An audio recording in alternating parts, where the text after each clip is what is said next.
निलंबित वादग्रस्त पोलीस अधिकारी रणजित कासले यांची पोलीस दलातून हकालपट्टी करण्यात आली आहे। संभाजीनगर रेंजच्या पोलीस महानिरीक्षकांनी ही कारवाई केली होती।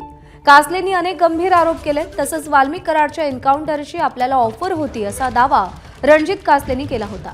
सध्या कासलेला बीड पोलिसांनी स्वारगेटमधून ताब्यात घेतलं असून त्याला बीडमध्ये आणण्यात आले।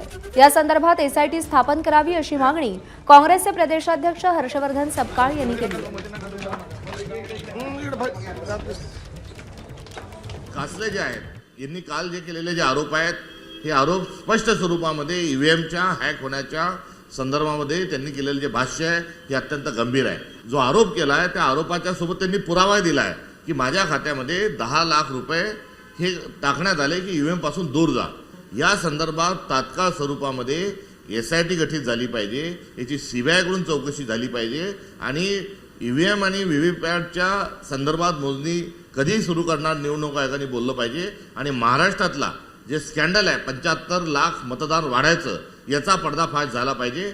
या संदर्भात ताबडतोबीने सरकारनं जर पावले उचलले नाही तर देश अराजकतेकडे जाईल हे मात्र निश्चित। एबीपी माझा, उघडा डोळे बघा नीट।